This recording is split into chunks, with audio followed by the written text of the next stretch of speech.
Hey everyone, Gaijin Goomba here. For this video, I wanted to talk about something that's become more and more important as we move into the new millennium. Let's talk about Toad. While Matt systematically broke down how these diaper-wearing duplicates are actually a hive-minded fungus out to take over the world in game theory, I've been looking at these guys with a very different theory in mind.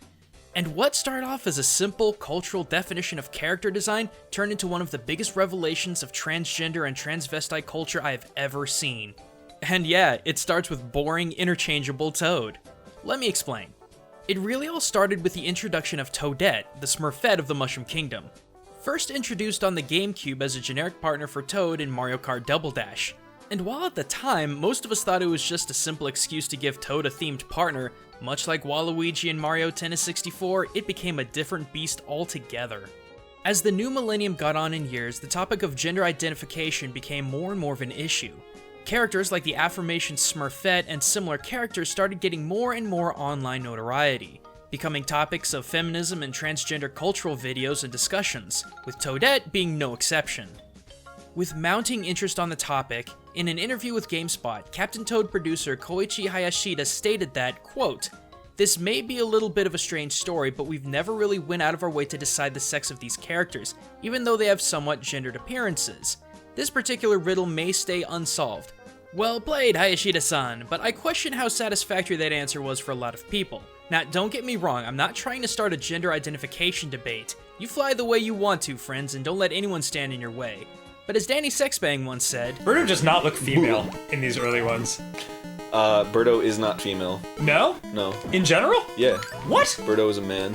But it's got a bow. Yep. According to the law of Pac-Man, that's classic female. It's practically video game genitalia. And as far as old school video games go, slap on a stereotypical color or accessory on a character and boom, dude looks like a lady. Now let's compare Toad and Toadette. Toad has a more masculine if not gargly voice, and wears blue, a stereotypical male color. I'm the best!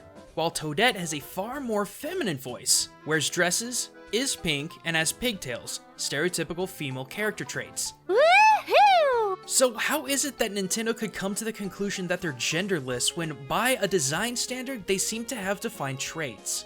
The answer to that lies in a very unique gender cultural trend that's been taking Nintendo's home country of Japan by storm, the Otoko no Ko culture. Also known as Otoko no Musume, literally meaning male daughter, the gender swapping movement began as something of a niche concept but has grown into widespread recognition and even popularity from the early 2000s to this day. While this cultural phenomena has taken the form of true transgender movements such as the internet famous Satsuki, who had undergone reassignment surgery, by and large, many of the pretty boys who have followed this trend still identify as male. For example, meet Kaoru Oshima, a dynamite looker who has amassed well over 100,000 Twitter follows and participated in several events, but is in fact a man and identifies as such. Judging from these pictures though, Kaoru could seemingly pull off either look with amazing results, but doesn't claim a transgendered status. It's kind of like what comedy legend Eddie Izzard once said. I was going to be in the army when I was a kid. Yes. And I say that and people go, oh, no, I was going to be in the army when I was a kid. Because if you're transvestite, you're actually a male tomboy. Yeah, it's not drag queen. No, gay men have got that covered. This is male tomboy. And people do get that mixed up and they put transvestite there. No. So running, jumping, climbing trees, putting on makeup when you're up there. That's where it is. And if you think this is an isolated event of Otoko no Ko popularity, guess again. The concept of cross-dressing pretty boys is gaining widespread movement, creating everything from manga to music groups to even maid cafes that positively highlights and accentuates the subculture. But this isn't a one-way street of cross-dressing in Japan either. Ladies and gentlemen, let me introduce you to Takarazuka, an all-female Broadway-style show that has also taken audiences by storm in Japan and beyond. Their gimmick is that every male role is played by a woman called an otokoyaku, and it's not only extremely convincing, it's exceptionally entertaining. Just watch.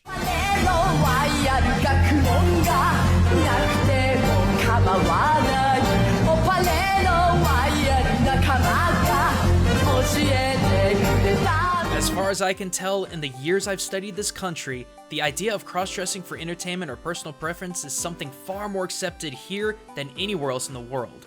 In fact, the concept of positive gender bending in Japan is almost 400 years old. That's right, we're talking about kabuki. After female kabuki performers were banned by the government in 1629 due to promiscuousness, male performers who specialized in practicing female roles called onagata had to pick up these roles. So successful were these actors in becoming female that they became popularized and even eroticized by the public as being female despite their true gender. But don't think for a minute that this concept of kabuki became a males-only drama practice.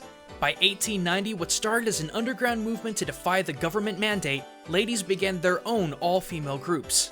And yep, just like the males of traditional kabuki, the ladies took on roles of both men and women to staggeringly well-executed effect. And what does all this have to do with Toad? It shows that Japan, for centuries now, have experienced popular waves of cross-dressing and transgender culture, to a point where I think the definition is becoming something of a lesser importance. It's all about who you are. So for me, it makes sense for the Toads to be, quote, genderless while having gender traits. It doesn't matter what they are, but who they are. But thanks for watching, everyone! If you're looking for more culture and gaming, click here to check out the cultural origins of the Mushroom Kingdom's other fungal natives, the Goombas, over on my channel. Or click here to check out MatPat's take on the Toads and how they may pose a far greater threat than Bowser ever could. And don't forget to subscribe to stay up to date on the newest Theorist videos. But until next time, everyone, this is Gaijin Goomba signing out.